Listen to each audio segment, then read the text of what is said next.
Good afternoon, students. So, we class 12, subject English. Now, we are going to discuss spot the errors. It is one of the 5 mark questions. So, 5 mark topics. Spot the error அப்படின்ற ஒரு question இருக்கு. So, there are 5 questions. Each question carries 1 marks. So, today we are going to discuss spot the errors. So, we have to find out the spot the error and rectify it. So சென்டென்ஸில் கொடுக்கப்பட்ட சென்டென்ஸில் எந்த இடத்துல வந்து கிராமட்டிக்கலாக error இருக்குது அப்படின்றத find out பண்ண போகிறோம், அந்த எரரை ரெக்டிஃபிகேஷன் பண்ண போகிறோம். ஸோ இதுதான் நமக்கு கேட்குற one of the 5 mark questions அப்படின்னு பார்த்தோம் அப்படின்னா ஸ்பாட் த எரர் அப்படின்றது இருக்குது. ஸோ ஒரு இம்பார்ட்டண்ட்டான ஒரு டாபிக் அப்படின்றத சொல்லலாம், spot the error.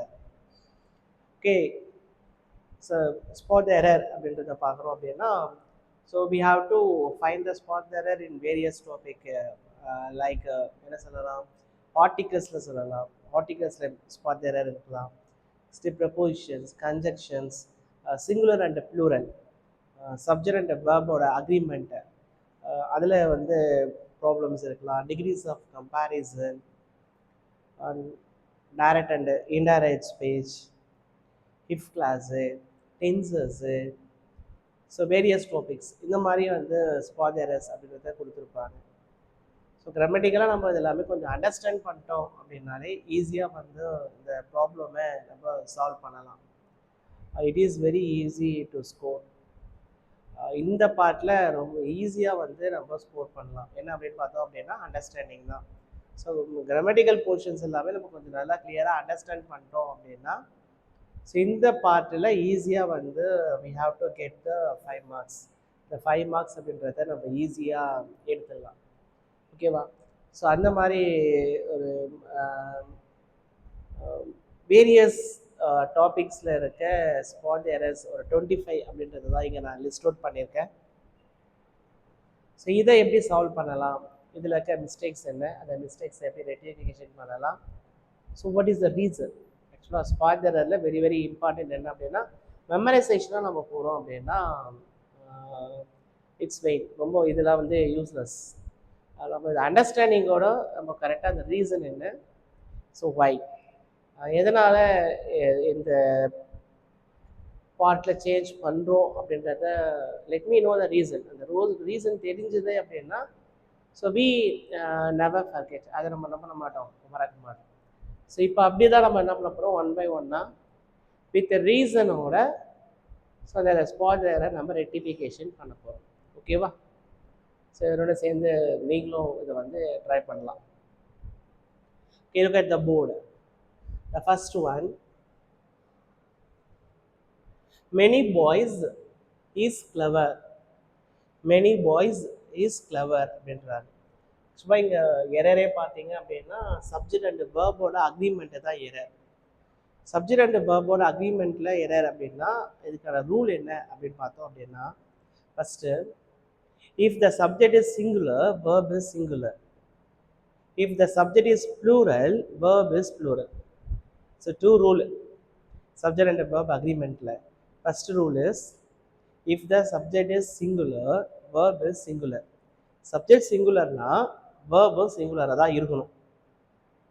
Okay va? Next second one, if the subject is plural, verb is plural. Second என்ன சொல்றோம், subject plural ah irundhathu அப்படினா வேர்பும் எப்படி இருக்கணும் அப்படின்னா ப்ளூரலாக தான் இருக்கும். இதுதான் rule, subject and verb agreement. இப்போ ஃபஸ்ட்டு நம்ம பார்க்கறது என்ன அப்படின்னா சப்ஜெக்ட் அண்ட் வேர்ப் அக்ரிமெண்ட்டில் தான் ப்ராப்ளமே இருக்குது. ஸோ ரீசனை பார்த்துட்டோம். இப்போ இங்கே பார்க்கலாமா, மெனி பாய்ஸ், மெனி பாய்ஸ் அப்படின்றது சப்ஜெக்ட், ஏன் த சப்ஜெக்ட் இஸ் ப்ளூரல், கரெக்டாக? நிறைய வந்து மாணவர்கள் பாய்ஸ் அப்படின்ற சொல்கிறோம். இப்போ மெனி பாய்ஸ் அப்படின்றது ப்ளூரலாக இருக்குது. அப்போது வேர்பும் என்னவா இருக்கணும் அப்படின்னு பார்த்தோம் அப்படின்னா ப்ளூரல் ஃபார்மாக இருக்கணும். அப்போ ஆன்சர் என்ன, many boys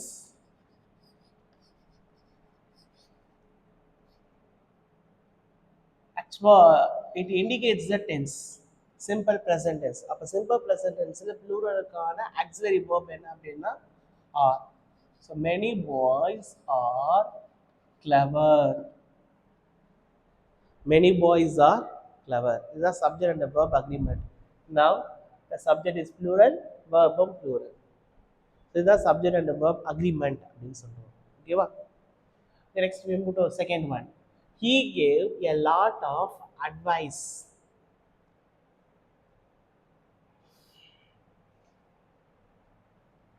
He gave a lot of என்ன சொல்லலாம் அப்படின்னா advisors அப்படின்னு எடுத்துக்கலாம்.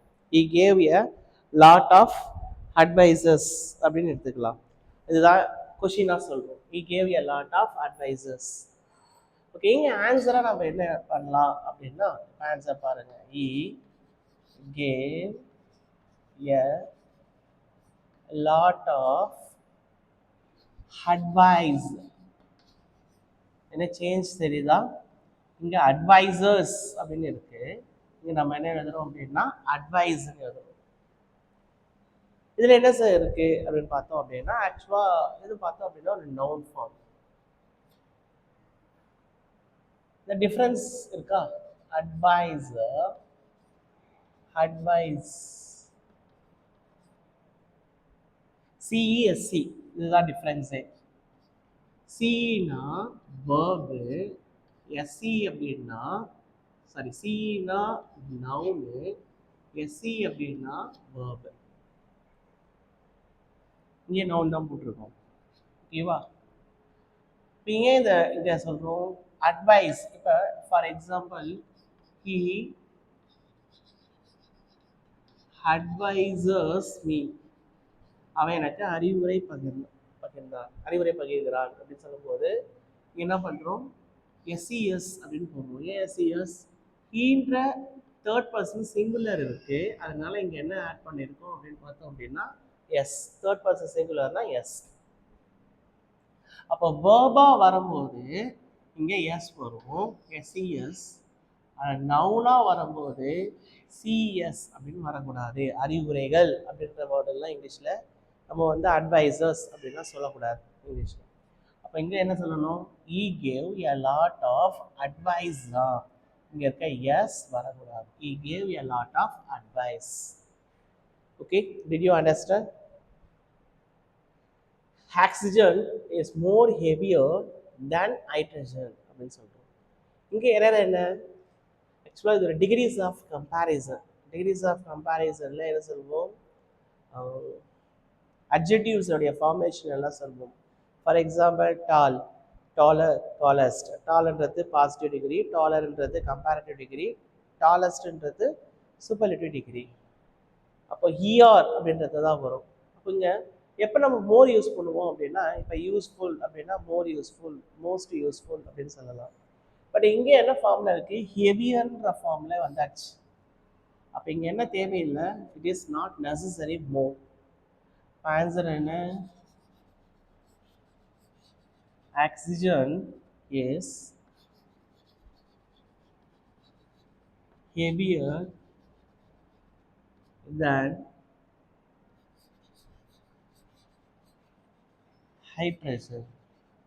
Oxygen is heavier than hydrogen அப்படின்னு சொல்லுவாங்க. The next fourth one, Professor Usha is not only a writer but an orator. ப்ரொஃபஸராக இருக்காரு உஷா, அவங்க ரைட்டராக இருக்காங்க. நாட் ஒன்லி அ ரைட்டர் அப்படின்றாங்க. ரைட்டர் மட்டும் இல்லை, என்ன சொல்கிறாங்க அப்படின்னா ஒரேட்டர். ஒரேட்டர்னா பேச்சாளரும். ஸோ நல்ல ஒரு சிறந்த பேச்சாளரும் இருக்காங்க. அண்ட் தென் நல்ல வந்து எஸ்எஸ் இல்லை கதைகளை எழுதுபவராகவும் ரைட்டராகவும் இருக்காங்க. அப்போ இப்போ இப்படி எக்ஸ்பிரஸ் பண்ணும்போது ரைட்டர் மட்டும் இல்லை ஒரேட்டரும் சொல்கிறாங்க. இதனுடைய பேரே இருக்குது.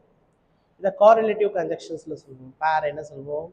Not only but also. அதுதான் இங்கே மிஸ்டேக்ஸ். நாட் ஒன்லி இருக்கு, பட் ஆல்சோ அப்படின்றது missing. Professor Usha is not only a writer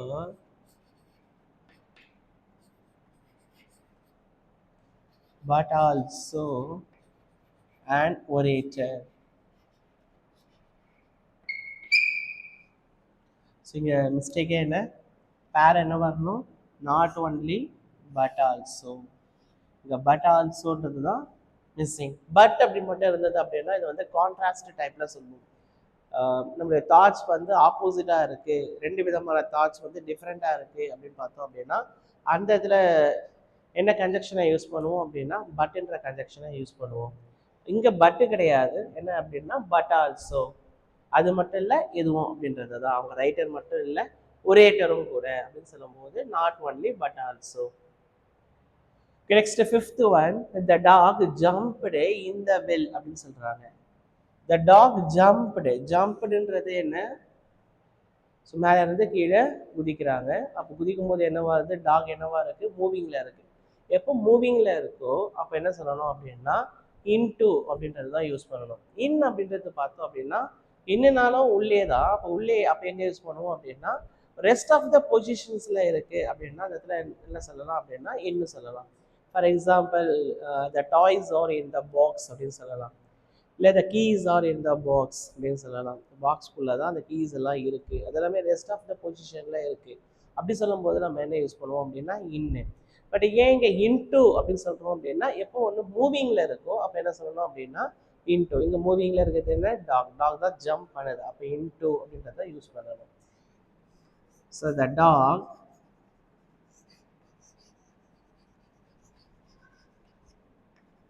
jumped into the well. The dog jumped into the well அப்படின்னு சொல்றோம். Okay, next sixth one, I can speak English beside Hindi அப்படின்னு சொல்றோம். ஆக்சுவலாக இதுக்கு meaning என்ன, நான் இங்கிலீஷ் பேசுவேன், நெக்ஸ்ட் என்ன அப்படின்னா அதோட சேர்ந்து ஹிந்தியும் பேசுவேன் அப்படின்னு சொல்றாங்க. ஆக்சுவலாக மீனிங் இருக்கு, பிசைடு, பிசைடு, பிசைட்ஸ், ரெண்டுத்துக்கு மேலே டிஃப்ரென்ஸ் இருக்கு. பிசைடுனா என்ன சொல்லலாம், near, by the side of, அருகில, பக்கத்துல அப்படின்ற மாதிரி நம்ம சொல்லும்போது பிசைட் அப்படின்றத சொல்லுவோம். பிசைட்ஸ்னா மீனிங் என்ன அப்படின்னு பார்த்தோம் அப்படின்னா in addition to, in addition to, in addition டுனா எதனோட சேர்ந்து. இப்போ இங்கே எதனோட சேர்ந்து, இங்கிலீஷோட சேர்ந்து ஹிந்தியும் பேசுவாங்க. இங்கிலீஷும் பேச தெரியும், அது மட்டும் இல்லாமல் என்ன தெரியும், ஹிந்தியும் பேச தெரியும் அப்படின்னு சொல்லும்போது அங்கே என்ன சொல்லணும், பிசைட்ஸ். பிசைடு கிடையாது, பிசைட்ஸ். பிசைடு வந்தது அப்படின்னா மீனிங்கே மாறிடும். So I can speak English besides Hindi. So பிசைடுனா by the side of or நியர்ன்னு சொல்லலாம். பிசைட்ஸ் அப்படின்னா என்ன சொல்கிறோம் அப்படின்னா இன் அடிஷன் டு. அப்போ answer I can speak English besides Hindi அப்படின்னு சொல்கிறோம். Okay, next one, I bought a blue colour shirt and a tie அப்படின்னு சொல்கிறோம். இங்கே பார்த்தோம் அப்படின்னா ஆக்சுவலாக ப்ளூ அப்படின்னு சொல்லும் போதே என்ன ஆயிடுது அப்படின்னு பார்த்தோம் அப்படின்னா கலரை ரெஃபர் பண்ணிடுது. அதனால என்ன அடிஷ்னலாக சொல்ல தேவையில்லை அப்படின்னா கலர் அப்படின்றத சொல்ல தேவையில்லை, no need. So I bought a blue shirt அப்படின்னாலே என்ன, ப்ளூ கலர் ஷர்ட்டு தான். அப்போ அங்கே கலர்ன்றதை சொல்லக்கூடாது. a blue shirt and a tie. So I bought a blue shirt and a tie. Okay, next one, have you ever seen Taj Mahal அப்படின்னு கேட்குறாங்க. have you ever seen Taj Mahal, ஒரு question mark, ஒரு கொஷினாக கேட்குறாங்க. அப்போ இங்கே என்ன எரரா இருக்குது, ஆக்சுவலாக ஆர்டிகல்ஸுடைய பற்றி பார்த்தோம் அப்படின்னா ஃபேமஸான பில்டிங்ஸ் எல்லாமே இருக்கும்போது அது பிஃபோர் என்ன ஸ்பெசிஃபிக் பண்ணணும், தி அப்படின்றத சொல்லணும், definite article. So have you ever seen the Taj Mahal, என்ன எழுதணும், have you ever seen the Taj Mahal.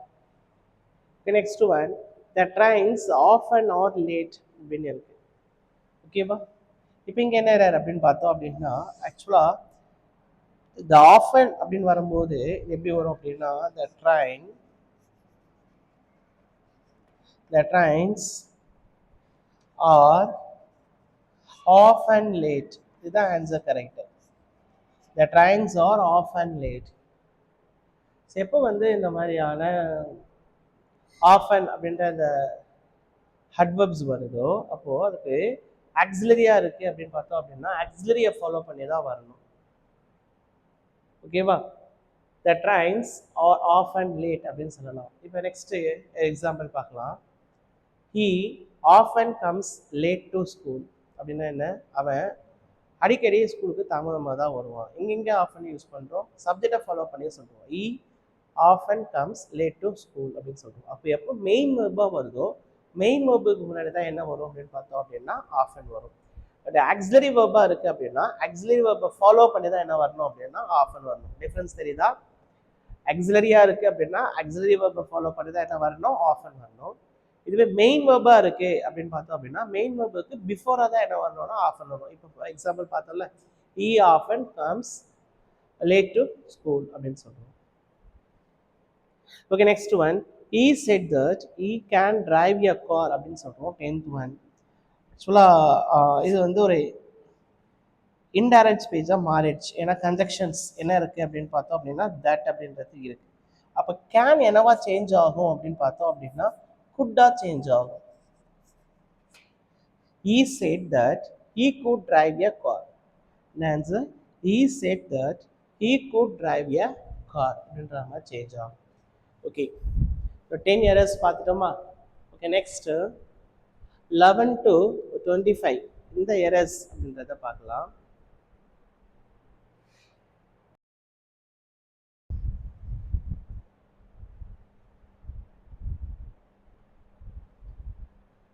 Eleventh one. No sooner did the actor enter the stage when the audience shouted in excitement அப்படின்னு சொல்றோம். Okay, no sooner did இந்த type பார்த்தாலே தெரிஞ்சிருக்கும். ஆக்சுவலா இது ஒரு complex sentence. Simple complex compound பார்த்துருப்போம் பார்த்தீங்களா? அந்த காம்ப்ளெக்ஸ் சென்டென்ஸில் கன்ஜெக்ஷன் தான் இங்கே என்னவா இருக்குது அப்படின்னு பார்த்தோம் அப்படின்னா ப்ராப்ளமாக இருக்குது. Subordinate conjunction. காம்ப்ளெக்ஸ் சென்டென்ஸில் யூஸ் பண்ணுற கன்ஜெக்ஷன்ஸ் எல்லாமே என்ன அப்படின்னு பார்த்தோம் அப்படின்னா சபார்டினேட் கன்ஜெக்ஷன். காம்பவுண்ட் சென்டென்ஸில் யூஸ் பண்ணுற கன்ஜெக்ஷன்ஸ் எல்லாமே பார்த்தோம் அப்படின்னா கோஆர்டினேட் கன்ஜெக்ஷன். பட் இங்கே சபார்டினேட் கன்ஜெக்ஷனில் என்ன பிரச்சனை அப்படின்றத பார்க்கலாம். No sooner did the actor enter. Correct. ஆக்சுவலாக இதை கூட நிறைய வந்து எரர்ஸாக தருவாங்க. டிட் ப்ளஸ் என்டர் தான் என்ன அப்படின்னு பார்த்தோம் அப்படின்னா என்டர்டு. சம்டைம்ஸில் பார்த்தீங்கன்னா no sooner did the actor entered அப்படின்னு கூட ஆன்சர் கொடுத்துருப்பாங்க. நம்ம தான் என்னென்ன ஃபைண்ட் அவுட் பண்ணணும். என்டர் ஏன்னா இங்கே டிட் இருக்குது, டிட் ப்ளஸ் என்டர் தான் என்டர். ஆக்சுவலாக இது கரெக்ட். இப்போ no sooner did the enter, no sooner did the actor enter the stage வென்ன்றது யூஸ் பண்ணக்கூடாது. ஆக்சுவலாக இங்கே என்ன யூஸ் பண்ணணும் அப்படின்னு பார்த்தோம் அப்படின்னா then the audience shouted in excitement. இதுதான் எரர். இதுதான் ரெக்டிஃபிகேஷன் பண்ணியிருக்கோம்.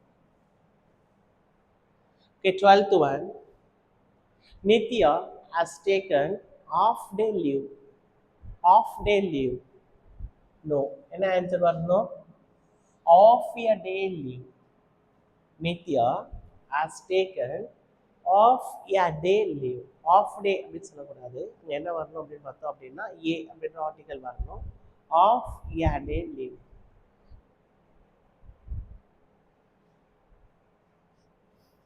Children 13th one. Children prefer sweets than snacks. So prefer எங்கள் வேர்டு என்ன இருக்குது? Prefer, senior, junior.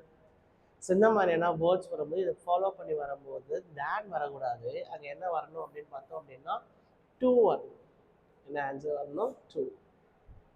Prefer, senior, junior இந்த மாதிரினா வரும்போது இதை ஃபாலோ பண்ணி வரும்போது தேன் அப்படின்ற கம்பேரிசன் அதை எடுத்துடணும். அதுக்கு பதில் என்ன யூஸ் பண்ணணும் அப்படின்னு பார்த்தோம் அப்படின்னா to. So the children prefer sweets to snacks. He gave me an 1 rupee note. He gave me an 1 rupee note அப்படின்னு சொல்கிறோம் பார்த்தீங்களா? இங்கே என்ன ப்ராப்ளம்? ஆர்டிக்கலுடைய ப்ராப்ளம். ஆக்சுவலாக ஓ அப்படின்றது வபல் தானே, ஏஇஐஓயு அப்படி தானே. நோ. சவுண்ட்ஸை பேஸ் பண்ணி தான் நம்ம என்ன பண்ணணும், ஃபைண்ட் அவுட் பண்ணணும். இது எல்லாமே பார்த்தோம் அப்படின்னா 1 rupee நோட் அப்படின்னு சொல்லும்போது டபிள்யூ சவுண்ட். அப்போ இங்கே என்ன ஆன்சர் வரணும், he gave me a 1 rupee note. he gave me a 1 rupee note அப்படின்றத சொல்லலாம். Okay, next I didn't knew what to do. இங்கே என்ன எரரா இருக்கு அப்படின்னு பாருங்க. I didn't knew what to do. நாங்கள் ஒவ்வொரு எரரும் பார்த்துட்டு இருக்கும்போது நீங்களும் ட்ரை பண்ணலாம், ஆன்சர் சொல்லலாம் அப்படின்றத சொல்லியிருக்காரு. மாதிரி நீங்களும் ட்ரை பண்ணி பாருங்க, ரொம்ப ஈகராக வந்து கொஸ்டினுக்கு ஆன்சர் பண்ணலாம் பாருங்க. ஐ டிடன்ட் நியூ அப்படின்றது தான் இங்கே எரர். என்ன எரர்? ஆக்சுவலாக டிட் ப்ளஸ் நியூ அப்படி சொல்லலாமா? நோ. ஆக்சுவலாக வேர்டே என்ன? நியூ. ஸோ நியூ தான் வேர்ப். இது எப்படி பிரிப்போம்? Did plus know. இதெல்லாம் பேசிக்கான கொஸ்டின் பாருங்க. நியூ எப்படி பிரிக்கிறோம்? Did plus know. Did plus know. அப்போ ஐ டிடன்ட் நியூ அப்படின்றது எழுதக்கூடாது. இங்கே என்ன ஆன்சர் வரணும்? ஐ டிடன்ட் நோ. டிட்டு தான் பாஸ்ட் டென்ஸ், அந்த ஆக்சிலரி தெரிஞ்சிடுச்சு, அது சிம்பிள் பாஸ்ட்ல தான் இருக்கு. அப்போ டிட் ப்ளஸ் நோ தான் என்ன சொல்றோம்? நியூ அப்படின்னு சொல்றோம். அப்போ டூ ஃபார்ம் அப்படி எழுதும்போது டிட் ஐ டிடன்ட் நோ தான் எழுதணும், நியூ அப்படின்றது எழுதக்கூடாது. I didn't know what to do அப்படின்னு ஆன்சர் சொல்லலாம். Okay, 16th one, the captain as well as his soldiers were ready to face the enemy assault அப்படின்றாங்க. Okay, இங்க எரரா என்ன சொல்லலாம்? அதே சேம் தான், சப்ஜெக்ட் அண்ட் வெர்ப் அக்ரிமெண்ட் தான். இங்க சப்ஜெக்ட் என்ன? த கேப்டன் அப்படின்றது தான். The captain as well as is soldiers அப்படின்னு சொல்றோம். இங்க எரரா என்ன இருக்கு அப்படின்னு பார்த்தோம் அப்படின்னா வேர். ஆக்சுவலா இங்க ஒரு ரூல் இருக்கு. என்ன அப்படின்னு பார்த்தோம் அப்படின்னா ஆஸ் வெல் அஸ் வரும்போது என்ன பண்ணணும் அப்படின்னு பார்த்தோம் அப்படின்னா ஃபர்ஸ்ட் சப்ஜெக்டை தான் பார்க்கணும். இங்க இந்த சென்டென்ஸ் ஹஸ் 2 சப்ஜெக்ட்ஸ் சொல்லலாம். த கேப்டன் இஸ் சோல்ஜர்ஸ்ன்னு சொல்லலாம். அப்போ இப்படி இருக்கும்போது if the first subject is singular, verb is singular. First subject சிங்குலராக இருந்ததுன்னா வேர்பும் சிங்குலர். ஃபர்ஸ்ட் சப்ஜெக்ட் ப்ளூரலாக இருக்கு அப்படின்னா வேர்பும் ப்ளூரல். எப்போ? ஆஸ் வெல் அஸ் வரும்போது. அப்போ ஆஸ் வெல் அஸ் அப்படின்னா என்ன? கேப்டனை போல தான் அவங்க சோல்ஜர்ஸும் இருக்காங்க. அப்போ கேப்டன்றது சிங்குலர். அப்போ இங்கே வேர்பும் என்னவா மாறணும் அப்படின்னு பார்த்தோம் அப்படின்னா singular. The captain as well as his soldiers was ready to face the enemy assault. Okay, next, the children are playing in the park அப்படின்றாங்க. ஆக்சுவலாக சில்ட்ரன் அப்படின்றது ஒரு ப்ளூரலான வேர்டு. இதில் எஸ் அப்படின்றது கிடையாது. அதே நம்ம வந்து எஸ் வந்ததுனால தான் ப்ளூரலே அப்படின்ற மாதிரி தான் நினைக்கிறோம். ஆனால் அப்படி இல்லை. சைல்டோட ப்ளூரல் ஃபார்ம் தான் என்ன அப்படின்னு பார்த்தோம் அப்படின்னா சில்ட்ரன். அப்போ சில்ட்ரன்ஸ்ன்ற வேர்டே இல்லை. The children are playing in the park. 18th one, though she is weak but she is active அப்படின்னு இருக்கு. ஆக்சுவலாக இதில் பார்த்தோம் அப்படின்னா இது சபார்டினேட் கன்ஜெக்ஷன். பட்ன்றது என்ன அப்படின்னு பார்த்தோம் அப்படின்னா கோஆர்டினேட் கன்ஜெக்ஷன். ரெண்டுமே சேம் ஒரே டைப் தான். ஆனால் என்ன அப்படின்னு பார்த்தோம் அப்படின்னா சபார்டினேட் கன்ஜெக்ஷனும் இருக்கு, கோஆர்டினேட் கன்ஜெக்ஷனும் இருக்கு. நம்ம ஏதாவது ஒரு கன்ஜெக்ஷனை யூஸ் பண்ணி தான் சென்டென்ஸை ஃப்ரேம் பண்ணணும். இப்போ ஃபார் எக்ஸாம்பிள் எழுதலாமா? தோ she is weak, she is active அப்படின்னு எழுதலாம். or else she is weak but she is active சொல்லலாம். Okay, now both sentences are correct. She is weak but she is active, or though she is weak she is active. But using the subordinate conjunction and coordinate conjunction அப்படின்னா the sentence is wrong. ரெண்டுமே நம்ம use பண்றோம் அப்படின்னா அது தப்பு. 19th one, they discussed about politics. So அவங்க discuss பண்ணுறாங்க. டிஸ்கஸ்டுன்ற வேர்டை ஃபாலோ பண்ணி வரும்போது அபவுட் வரக்கூடாது. ஏன்னா அவங்க பாலிடிக்ஸை பற்றி தான் டிஸ்கஸ் பண்ணுறாங்க. அப்போ அங்கே வந்து அபவுட் அதை பற்றி அப்படின்றது சொல்லக்கூடாது. டிஸ்கஸ்டுன்ற வேர்டை ஃபாலோ பண்ணி வரும்போது அபவுட்டை ரிமூவ் பண்ணிடலாம், டெலீட்டை. Next one 20, if they had contacted me I would help them அப்படின்னு சொல்கிறாங்க. சரிங்க பாருங்களா, if they had contacted me அப்படின்றாங்களா. ஆக்சுவலாக ஹேட் ப்ளஸ் B3 ஃபார்மாக இருக்குது. இஃபோட கண்டிஷனல் கிளாஸு அப்போ கண்டிஷனல் கிளாஸ் 3. கண்டிஷனல் கிளாஸ் 3 இங்கே பாஸ்ட் பர்ஃபெக்ட் அப்படின்னா அங்கே என்னவா இருக்கணும் அப்படின்னா would have V3. அப்போ இங்கே என்ன பண்ணலாம், if they had contacted me I would have helped them. Answer பார்க்கலாமா, would have V3 yeah. So if they had contacted me I would have helped them. 21. He has been reading since 2 hours அப்படின்னு இருக்கு. ஆக்சுவலாக இது பார்த்தோம் அப்படின்னா present perfect continuous tense. இங்கே since for ரெண்டு difference இருக்குது. ஸோ ஃபார் அப்படின்றது பார்த்தோம் அப்படின்னா டோட்டல் பீரியட் ஆஃப் டைமை சொல்லலாம். சின்ஸ்ன்றது பார்த்தோம் அப்படின்னா ஒரு ஸ்பெசிஃபிக்கான டைம் சொல்லலாம். ஒரு ஆக்ஷன் ஒரு ஸ்பெசிஃபிக்கான டைமில் ஸ்டார்ட் ஆகிட்டு இன்னும் கண்டினியூ ஆகிட்டு இருக்கு அப்படின்னா அங்கே சின்ஸ் யூஸ் பண்ணலாம். அந்த ஆக்ஷன் ஸ்டார்ட் ஆகிட்டு இன்னும் கண்டினியூ ஆகிட்டு இருக்கு ஆனால் டோட்டல் பீரியட் ஆஃப் டைமில் சொல்கிறோம் அப்படின்னா அப்போ அங்கே என்ன சொல்லணும், ஃபார் சொல்லலாம். அப்போ இங்கே என்ன சொல்லணும், he has been reading for 2 hours. அவன் 2 மணி நேரமாக படிச்சுட்டு இருக்கான் அப்படின்னு சொல்லும்போது அங்கே ஃபார் தான் சொல்லணும். அப்போ சின்ஸ் எப்போ சொல்லலாம், so he has been reading since 10 AM. அவன் 10 மணிலேருந்து படிச்சுட்டு இருக்கான், அது ஸ்பெசிஃபிக்கான டைமில் சொல்கிறோம். அப்போ சொல்லும்போது என்ன சொல்லலாம், சின்ஸ் சொல்லலாம். ஆனால் இங்கே டோட்டல் பீரியட் ஆஃப் டைம் அதான் 2 hours சொல்கிறாங்க, அதனால் என்ன யூஸ் பண்ணுறோம் அப்படின்னா for. Okay, next if I was a bird I would fly. Next எதுவும் பார்த்தோம் அப்படின்னாலும் கண்டிஷனல் கிளாஸ் 2. ஸோ இங்கே எரர் என்ன அப்படின்னு பார்த்தோம் அப்படின்னா வாஸ். ஏன் வாஸ், ஆக்சுவலாக இங்கே அக்ரிமெண்ட் என்ன சொல்கிறோம், ஐயோட அக்ரிமெண்ட் என்ன சிம்பிள் பாஸ்டில் வாஸ். பட் ஏன் இங்கே வாஸ் யூஸ் பண்ணக்கூடாது அப்படின்னு பார்த்தோம் அப்படின்னா வேர் தான் யூஸ் பண்ணணும். வை அப்படின்னா ஆக்சுவலாக இது ஒரு இமேஜினரியான டைப் அப்படி தானே. If I were a bird I would fly. நான் பறவையாக இருந்தால் நான் பறப்பேன். ஒரு இமேஜினரியில் தான் நம்ம சொல்ல முடியும் ஹியூமன் பீயிங்ஸ். அப்போ இமேஜினரியில் சொல்லும் போது அங்கே என்ன யூஸ் பண்ணணும் அப்படின்னா வேர் தான் யூஸ் பண்ணணும், வாஸ் சொல்லக்கூடாது. கண்டிஷனல் கிளாஸ் 2ல் இமேஜினரியில் சொல்லும் போது ஆக்சிலரியாக நம்ம என்ன யூஸ் பண்ணோம் அப்படின்னா were. So if I were a bird I would fly. Okay, next 23. I have seen him last month. பாருங்கள், இந்த சென்டென்ஸ் கரெக்டாக இருக்க மாதிரி தெரியும், ஆனால் இட் இஸ் ராங். இது தப்பாக தான் இருக்குது பாருங்கள். I have seen him last month. இப்போ கோட் அந்த கீவேர்டே கொடுத்துட்டாங்க பாருங்க. லாஸ்ட் மந்த் அப்படின்னா கடந்த மாதம். கடந்த மாதம்னா என்ன, it refers the past action அப்படி தானே. நடந்து முடிஞ்ச ஒரு விஷயம், கடந்த மாதம் நடந்து முடிஞ்ச விஷயம். நான் அவனை போன மாதம் பார்த்தேன். அப்போ இது எந்த டென்ஸில் சொல்லணும், சிம்பிள் பாஸ்டில் தான் சொல்லணும். அப்போ ஆன்சர் என்ன, ஐ சா ஹிம் லாஸ்ட் மந்த். ஐ சா ஹிம் லாஸ்ட் மந்த். நான் அவனை கடந்த மாதம் பார்த்தேன். He resigned in spite of illness. பாருங்க, உடம்பு சரியில்லை அதான் ரிசைன் பண்ணிட்டேன் அப்படின்றது தான் அதோடைய மீனிங். ஆனால் இங்கே தப்பாக இருக்கு பாருங்க. இன்ஸ்பைட் ஆஃப் அப்படின்னால என்ன, இருந்த போதிலும். அப்போ கான்ட்ராஸ்டாக சொல்கிறோம். அவனுக்கு ஹில்னஸாக இருந்தாலும் அவன் ஜாப்பை ஃபாலோ பண்ணான் அப்படின்னு சொல்லும்போது அங்கே இன்ஸ்பைட் ஆஃப் சொல்லலாம். ஆனால் இங்கே ஒரு ரீசனாக சொல்கிறாங்க, ஒரு காரணமாக சொல்கிறாங்க. So he resigned in spite of illness அப்படின்னு ஒரு காரணத்தை சொல்றாங்க. அப்ப காரணத்தை சொல்லும்போது அங்க என்ன யூஸ் பண்ணணும்,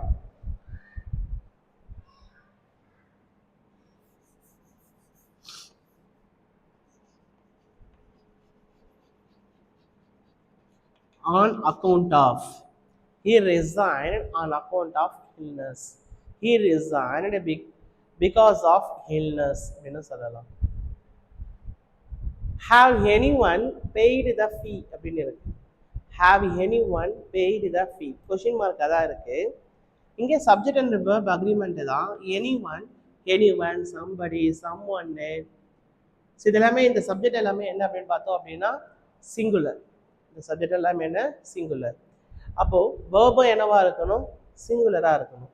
அப்போ இங்க have பதில் என்ன யூஸ் பண்ணணும், has. Has anyone paid the fee? Has anyone paid the fee அப்படின்னு சொல்லலாம். ஓகேவா? ஸோ இப்போ நம்ம பார்த்த எரர்ஸ் எல்லாமே என்ன, 1 to 25 எரர்ஸ் ஒரு டிஃப்ரெண்ட் டாபிக்ஸில் இருக்குது. இந்த டிஃப்ரெண்ட் டாபிக்ஸில் இருக்க ஒவ்வொரு எரருமே ஃபைண்ட் அவுட் பண்ணியிருக்கோம். அதுக்கான ரீசன் என்ன, ஸோ எந்த ரீசனால் இதை நம்ம சேஞ்ச் பண்ணியிருக்கோம் அப்படின்றத வந்து வித் ஒரு கிளியரான எக்ஸ்பிளனேஷனோட உங்களுக்கு இதை கொடுத்துருக்கேன். ஜஸ்ட் ஆக்சுவலாக ஒரு 25 எரர்ஸ் தான். இது எல்லாமே பார்த்தோம் அப்படின்னா நம்மளுடைய கவர்மெண்ட் எக்ஸாம் கொஷின்ஸில் தான் இருக்குது. இது எல்லாமே ப்ரீவியஸ் இயர்ஸில் கூட கேட்கப்பட்ட கேள்விகள் தான். அதில் இருந்து தான் ஒரு 25 எரர்ஸ் டிஃப்ரெண்ட் டாப்பிக்லேருந்து ஒரு 25 எரர்ஸ் எடுத்து உங்களுக்கு நான் எக்ஸ்பிளைன் பண்ணியிருக்கேன். ஸோ இன்னும் ஒரு மோர் எரர்ஸ் ஆர் தேர், இன்னும் அந்த நிறைய கொஷின்ஸ்லாம் இருக்குது. இந்த கொஷின்ஸ்லாம் எடுத்து கொஞ்சம் ப்ராக்டிஸ் பண்ணுங்கள். ஸோ நம்ம எந்த அளவுக்கு நம்ம ப்ராக்டிஸ் பண்ணுறோமோ அந்த அளவுக்கு நமக்கு வந்து ஒரு எக்ஸ்பீரியன்ஸ் கெயின் ஆகும். ஓகேவா? ஸோ அகைன் ஒரு 25 எரர்ஸ் இல்லை ஒரு கொஷினை எடுங்க, அந்த கொஷினை சால்வ் பண்ணுங்கள். ஸோ அதில் ஏதாவது டிஃபிகல்ட்டாக இருக்குது அப்படின்னா so have to inform to me. So எனக்கு அந்த கொஷினை மெசேஜில் சொல்லலாம். ஸோ அதுக்கான ஆன்சர் என்ன அப்படின்றத பார்க்கலாம். ஓகேவா? Okay, meet you the next class.